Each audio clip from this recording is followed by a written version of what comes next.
Hi friends, मैं धनंजय प्रताप सिंह आज आप लोगों के लिए कुछ लाया हूँ जो कि बताऊंगा कि आज जो यूपीएसआई का एग्ज़ाम हुआ था वो कैसा हुआ है, उसमें क्या आया, क्या लेवल था, किस तरीके के क्वेश्चन आए, किस तरीके के क्वेश्चन पूछे गए हैं, वो सब बताएंगे आज आप लोगों को। इसका ये उन लोगों के लिए वीडियो है जैसे जिन लोगों का एग्ज़ाम आने वाला है, उन लोगों के लिए ये वीडियो जिससे कि वो लोग आगे जाएं तो सब समझ के जाएं कैसा क्या करना है, किस तरीके का क्वेश्चन करना है। तो इसीलिए मैंने ये वीडियो बनाया है, क्योंकि एग्जाम का जो पैटर्न है बहुत हट के आ रहा है, इसलिए मैंने ये वीडियो बनाना चाहा, जिससे कि आगे लोगों को दिक्कत ना हो, पता चल सके किस तरीके के क्वेश्चन आ रहे हैं, क्या नहीं आ रहा है, क्या करना है, किस तरीके से करना है, वो सब बताया जाएगा। जैसे सबसे पहले देखते हिंदी में तत्सम तद्भव बिल्कुल नहीं आए, पर्यायवाची भी नहीं आया, वाक् शुद्धि से 2 क्वेश्चन आए थे और लेखक से इससे भी 2 क्वेश्चन आए। मतलब एक ये पूछा गया था कि अतीत के चलचित्र ये किसकी मतलब कृति है, किसकी रचना है ये, और एक ये साहित्य अकादमी मतलब कब शुरुआत हुई है। ऐसे कुछ क्वेश्चन आए। मतलब हिंदी का ऐसा आया जैसा कि लोग उम्मीद कर रहे थे, जैसा कि करना आना चाहिए। अलंकार भी आया था और भी कई सारे सिंपल क्वेश्चन आए थे। संज्ञा से क्वेश्चन नहीं आया, सर्वनाम से भी क्वेश्चन एक घुमा फिरा के देखा जाए तो आया था, और विशेषण से एक क्वेश्चन आया था। अन्य से भी कई क्वेश्चन आए थे, जैसे कि रस हो गया, छंद हो गया। छंद नहीं आया, अलंकार आया, रस भी नहीं आया। रस नहीं आया, अलंकार आया था, और वो 2 अलंकार आए थे। ऐसे कि हिंदी का हम कह सकते कि एवरेज था, मतलब कि 90% क्वेश्चन बिल्कुल नॉर्मल थे, और वो जो कि हम लोग जैसे कि पढ़ते हैं, जिस तरीके से पढ़ते हैं वही थे। लेकिन आगे देखते हैं जो जीएस का सिस्टम था वो कैसा आया, कैसा क्वेश्चन रहे हैं। देखिए, जो समान अध्ययन में हम लोग पढ़े हैं, जैसे कि हम लोग साइंस पढ़ते हैं, हिस्ट्री पढ़ते हैं, कई सारे सब्जेक्ट पढ़ते हैं, तो पहले ध्यान दें, सुन लें कि इसमें हिस्ट्री के क्वेश्चन नहीं आए। मतलब सिर्फ एक क्वेश्चन आया था कि भूदान आंदोलन किससे रिलेटेड है, एक ये क्वेश्चन आया था। और साइंस का क्वेश्चन नहीं आया। साइंस का क्वेश्चन सिर्फ एक क्वेश्चन, ऐसी 1 से 2 क्वेश्चन आया था, नहीं, साइंस का क्वेश्चन नहीं आया। और करंट का एक क्वेश्चन आया, वो भी स्पोर्ट्स से रिलेटेड। ये पूछा गया था कि जो महिला हॉकी, जो महिला कबड्डी है, वो किसने जीता, मतलब और किसके खिलाफ जीता। तो मतलब इंडिया ने जीता था और किसके खिलाफ जीता, ये पूछा गया था। हाँ, लेकिन मूल विधि में जिन लोगों ने खूब धाराएं रटी हैं, उन लोगों के लिए एक बहुत बुरी खबर है, क्योंकि इसमें धाराएं नहीं आ रही हैं। अब ये हो सकता है कि शायद अगले एग्जाम में वो लोग धाराएं बदल दें, शायद दूसरी धाराएं पूछ लें। लेकिन जो मॉर्निंग शिफ्ट का एग्जाम हुआ है उसमें एक भी धारा नहीं पूछी गई है। और जो लोग घटना चक्र, किरण, ये घटना चक्र की किताबें रट रहे थे, खूब मार धाराएं देख रहे थे, रट लगे थे, तो सब उनकी बेकार हो गई मेहनत, एक भी क्वेश्चन नहीं आया। ये जो घटना चक्र किताब थी, इससे रिलेटेड क्वेश्चन, क्योंकि मुझे ध्यान है कि इससे करीब 50% क्वेश्चन भी नहीं पूछे गए होंगे, और ये किरण की तो बिल्कुल बेकार मान लो। और ये जो प्रैक्टिस सेट है, इसमें हिंदी का तो सही रहा, इसमें जो क्वेश्चन थे हिंदी में, और रीजनिंग में जो थे विभेदन क्षमता के, डिस्क्रिमिनेशन के, वो इससे रिलेटेड क्वेश्चन आए हैं।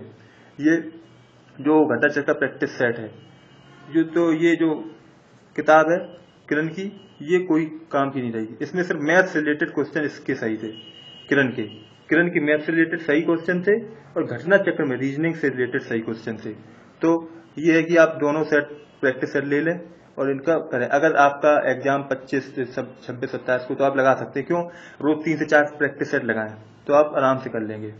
और ये जो धाराएं लोग रट रहे हैं, अभी देखिए, वैसे मैं आगे और भी वीडियो बनाऊंगा, अगर देखूंगा कि धाराएं आ रही होंगी तो मैं आप लोगों को बता दूंगा कि धाराएं आ रही हैं, पढ़ना है। अगर धाराएं 1-2 एग्जाम में अगर नहीं आती हैं तो फिर आप लोगों को धाराएं नहीं पढ़नी है। अभी उम्मीद है धाराएं आ सकती हैं, क्योंकि अभी तो ये पहला पेपर था, इसमें शायद नहीं दी हो, आगे दे सकते। लेकिन क्वेश्चन व्यवहारिक बहुत आ रहे हैं और हट के आ रहे हैं क्वेश्चन, मतलब जो लोगों ने उम्मीद की थी वो क्वेश्चन उस तरीके से नहीं आ रहा है।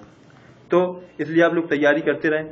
और एक चीज, जैसे कि अब हम आते हैं संविधान में, संविधान का क्वेश्चन भी थोड़ा हटके अजीब से थे। अगर आपने डीपली अध्ययन नहीं किया होगा तो आपको बहुत दिक्कत हो जाएगी, परेशानी हो जाएगी, क्योंकि कोई भी डायरेक्टली क्वेश्चन नहीं पूछा गया है। कोई भी ऐसे नहीं पूछा गया कि ये 42वां संविधान संशोधन किससे रिलेटेड है, या उम्र ये कब की गई कम, ये कब किया गया, ऐसा कोई भी क्वेश्चन नहीं पूछा गया। जैसे कि 2-3 क्वेश्चन मौलिक कर्तव्य से 2 क्वेश्चन पूछे गए थे, संवर्ती सूची से पूछे गए थे, लेकिन ऐसे घुमा के पूछे गए थे, अगर आप उन्हें सही से नहीं पढ़ेंगे, नहीं कैच करेंगे, तो आप सोचेंगे ये पता नहीं कहां से क्वेश्चन दे दिया। ऐसे बहुत सारे क्वेश्चन लग रहा था कि बहुत से हटके क्वेश्चन है, लेकिन वो क्वेश्चन सब पढ़े पढ़ाए थे ज्यादातर, लेकिन लग ऐसा रहा था ये जानी कहां से पूछ दिया है। अब हम लोग आते हैं नेक्स्ट, जैसे कि मैथ का क्या सिस्टम था, मैथ में कैसे क्वेश्चन आए हैं उनको देखते हैं।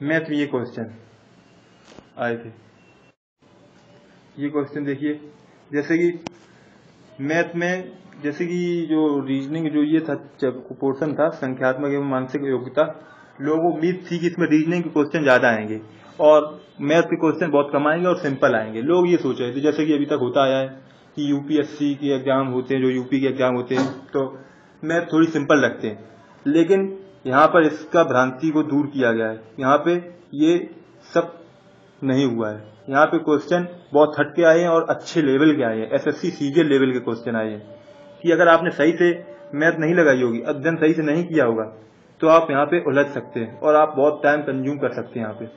तो जरा यहाँ पे बच के रहें, यहाँ पे टाइम ज्यादा ना लगाएं। अगर आपको जो आ रहा है क्वेश्चन डायरेक्ट वो लगाएं, न तो अगर आप लगाएंगे टाइम लग सकता है, क्योंकि ऐसे क्वेश्चन पूछे जा रहे हैं जिनमें बहुत समय लग रहा है पढ़ने में, मतलब बहुत टाइम ले रहे हैं, वो उन्हें समझने में बहुत टाइम लग रहा है। तो क्या आप लोग ध्यान दें, थोड़ा समय को समझ के चलें, कैसे करना है क्या है, थोड़ा इस टाइम अगर आप बचा लेंगे तो बहुत फायदा हो जाएगा, ना तो नुकसान होगा।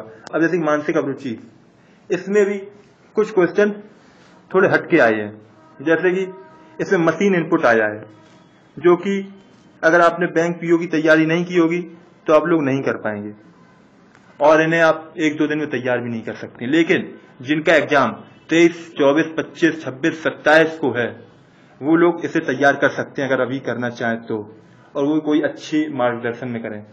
न तो इसमें 3 क्वेश्चन इससे रिलेटेड आ रहे हैं, अगर आप ये नहीं करते तो इसका मतलब आपके 7.5 नंबर नहीं आते हैं ये, और जो कि एग्जाम के हिसाब से बहुत है। तो जिनका पहली शिफ्ट में था उनके लिए तो बहुत गलत हो गया, क्योंकि उन्हें पता ही नहीं था कि इससे रिलेटेड क्वेश्चन आएंगे, तो वो लोग तो नहीं कर पाए। लेकिन आप लोगों के पास अभी समय है, तो आप लोग इसमें समय दे सकते हैं। और जो कि मानसिक अभिरुचि में एक घटना चक्र से 3 क्वेश्चन बहुत अच्छे आए हैं, जो कि डिस्क्रिमिनेशन के हैं, जो कि घटना चक्र में जैसे दिए गए थे उसी तरीके से आए हैं। तो घटना चक्र का प्रैक्टिस सेट इसमें आपको फायदा दे सकता है। और जो मैथ है, मैथ आपको जो किरण का था उसमें सही रहेगा, किरण का। तो आप लोग ध्यान दें, समझें कौन सा क्या करना है।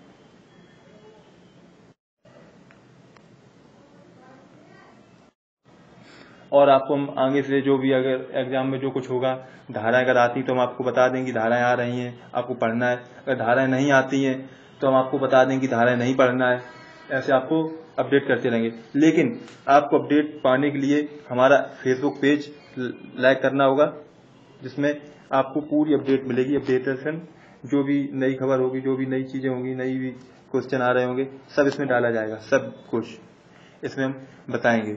और यहीं पे जैसे वीडियो जो नया आएगा उसके बारे में भी इसमें जानकारी देंगे। और हाँ, आखिरी में आप YouTube चैनल को सब्सक्राइब करना ना भूलें। और जिनके एग्जाम है उनके लिए ऑल द बेस्ट। धन्यवाद।